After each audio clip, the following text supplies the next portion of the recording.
Chris.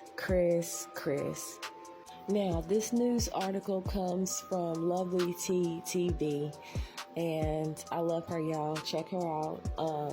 So I'm going to read this now. I'm going to let you know the part where I want you to start using your imagination. It's crazy. All right. Chris Brown and Yella Beezy have found themselves in hot water amidst the 11/11 tour.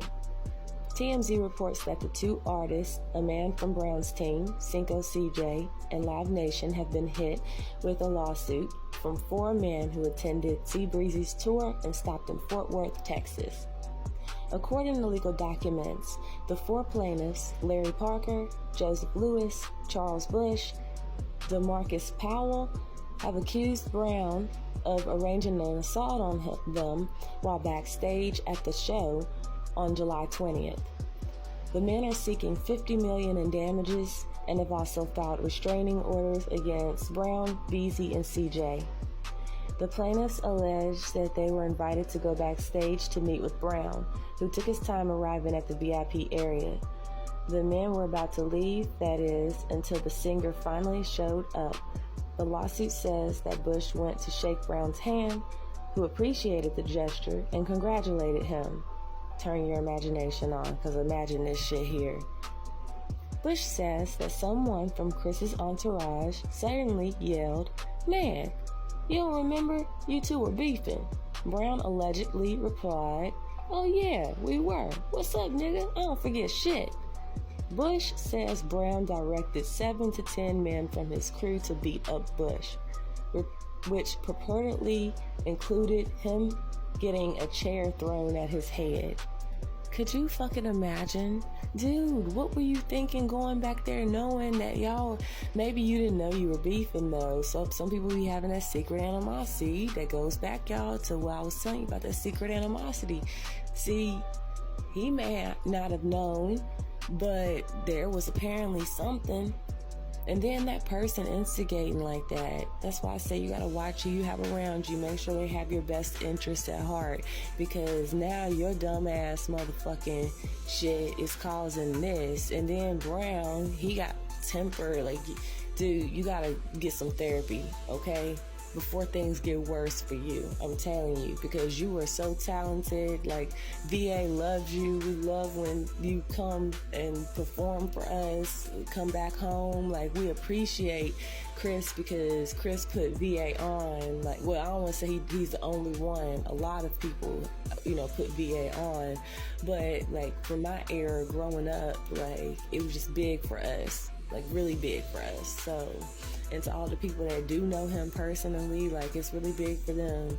So, but dude, get some therapy and reevaluate the motherfuckers that you got around you, because them motherfuckers reminding you, like, people will have your back and your best interests at heart and not let people take advantage of you, but they're not going to be the ones to do it themselves. Like, and I bet you that motherfucker's not sorry. Like, it could have just been a shaking hands. He could have been shaking your hand, Chris, to say, I don't have no beef with you no more.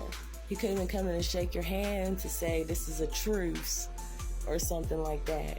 So you got to think of all sides in a situation. Like, it's just crazy. Something else I want to say before I get out of here to my young bosses. Don't start tripping. Do not start tripping now. There was a 12-year-old girl in Tennessee that was charged with the N-word, accused of smoking her 8-year-old cousin as she slept. That's crazy. TikTok just stopped all of a sudden. Wow, that they be listening to us, y'all. I believe TikTok I believe they be listening to us, because if you ever been recording a video and that shit randomly just stopped out of nowhere because of what I was just talking about, it did that shit. But the 12-year-old girl in Tennessee that was charged with emming her cousins, SMing her while she slept. She was 8 years old, and they were arguing over an iPhone. That right there is crazy. You too, if you need therapy, just because you young, you tell an adult. If you feeling some type of way about something, you need to tell somebody and get some help. Because now that young girl won't get to live her life. She will not get to live her life because of that. And she'll probably stay in some type of prison, some type of juvenile prison until she's 18, and they'll move her, or right before because I believe things will change. This might be prophetic, but I think that when you do stuff like this, as young as you are, they're going to start treating you as an adult, like at 14 or 15 or 16 or something like that. I like 14, 15, 16 years old. But yeah, y'all, see, that's the thing. I'm telling you, like, I told y'all, I fucking told y'all when I first started coming on here, the stuff, like, if you go back and listen to my old podcasts, they don't have titles on them or nothing. This is just when I first started and I was just learning. But go all the way down and start listening to them if you can, just scrolling, because some of the stuff that's happening now, around now, is kind of stuff that I already was talking about. I already was talking about this shit. Like, and it's so cool because it's pretty prophetic. But yeah, I was talking about these phones are dangerous. Like, technology, dangerous. Like, this shit is crazy to make for stuff like that to be happening. That's not the first time I've heard shit like that happening over it. Like, it's never that serious. It's never that serious. People back in the 2000s, somebody take our phone or whatever, we might get in a, I don't know, I know some people to fight over their phones, but it was never like that back then. Like, it's just getting so bad now. Like, I would like to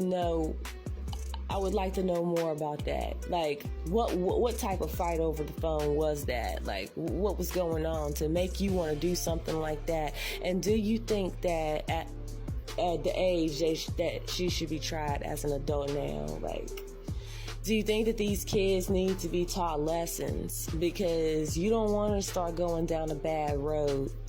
You don't want to start that. You don't want that. Like, young people, look at what's going on now and just pay attention, okay? Don't go down those bad roads.